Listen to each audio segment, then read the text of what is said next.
Hello everyone. Today I'm going to dealing with the topic political climate of the Elizabethan age. This is my academic information and introductions. So the Elizabethan age under the Queen Elizabeth I marked England's rise as a global power despite agricultural challenges and socio-economical difficulties. Influenced by climate conditions, this period is celebrated as a golden age for its cultural flourishing and relatively stability. Defining the Elizabethan era. The stability and growth. The Elizabethan era was characterized by a period of peace and prosperity, allowing for the flourishing of art, literature, and commerce. Rise of England. Elizabethan region shows the England emerged as a global power. Her strategic diplomacy ensured peace despite religion and political challenges, while England's naval dominance exemplified by a defeat of the Spanish Armada solidified its position on the world stage. The Golden Age. The Elizabethan era is often referred to the Golden Age of the England. This period witnessed a remarkable achievement in the arts, literature, and theatre, showcasing England's cultural brilliance. A strong monarchy. It was a time period of Elizabeth the First, and that's why because of her reason, her monarchy is strong, and that's why it called as a golden age. So centralized power. Elizabeth the First centralized power in the monarchy, carefully managing her relationship with the parliament to ensure her authority.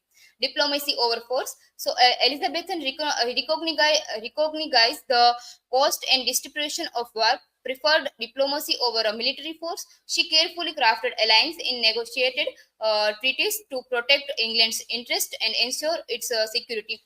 Symbol of unity. The crown under Elizabeth I became a symbol of unity and stability for England. Her ability to balance internal conflict and internal threats, promoting peace and prosperity, fostered the sense of a national identity.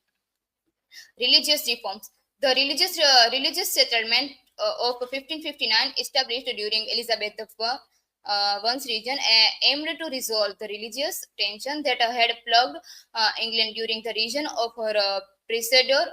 It sought to create a compromise between the Protestant and Catholic faiths, delicate balancing act that Elizabeth meticulously maintained throughout her region. The Church of England, established by the settlement, became the official religion of the realm. Church of England established, as I mentioned in above. Elizabeth's authority. So Elizabeth title Supreme Governor solidified her authority over church, allowing her overseas religious affairs and maintain stability, avoiding religious war. Elizabeth's religion reform successfully prevented the kind of religious wars that devastated other European countries, fostering a relatively peaceful environment in England. Diplomacy and defense. Diplomacy over conflict. Elizabeth I avoided the large-scale wars by emphasizing diplomacy, saving England from financial strain. Her peaceful strategies ensured long-term stability and safeguarded England's border. Strategic alliance. By forming alliance with European powers, Elizabeth I strengthened England's international influence. This partnership here helped maintain the balance of power and deter potential aggressors. Defeat of the Armada. The victory over Spanish Armada in 1588 showcased England's growing naval strength. It marked the start of England's rise as a leading maritime global power. Economical growth. So Elizabeth era saw significant economical growth fueled by trade expansion, joint stock companies like East India Company and early colonial ventures. These efforts connected England to global market, especially in Asia and the Americas, while growing domestic industries like textile.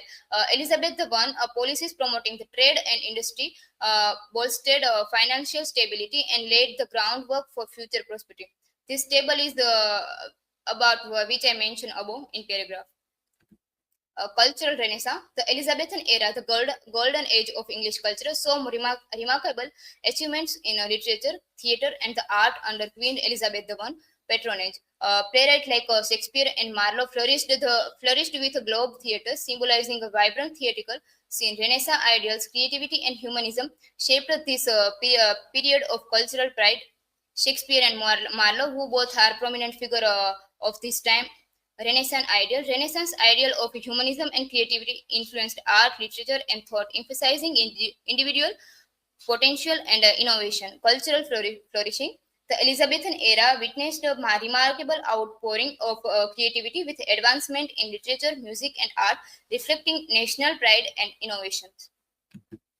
Legacy of the age paved the way for imperial dominance. The Elizabethan age laid the groundwork for the England's future imperial dominance. Renaissance in a prosperity. Elizabethan region is remembered for its resilience and economic prosperity, setting a strong foundation for the future. Inspired stability and unity. Elizabeth's policies instilled stability and unity, influencing future monarchs and shaping England's political landscape.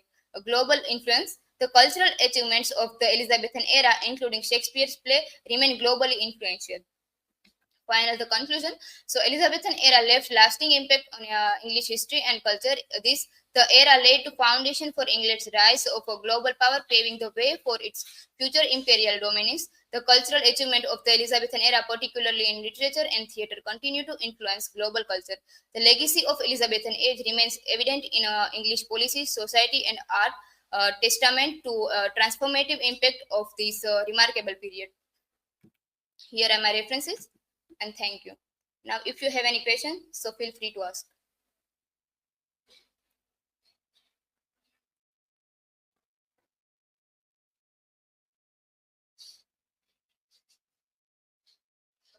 My question is why it is called a golden age? So yes, Khushi, yeah, it called a golden age because we find that here there are many economical growth, and it was a region of Elizabeth the One, and that's why monarchy is strong. But everybody are free to do their what they want, and theaters and literatures is improved in this time, and that's why I think it's called a golden age.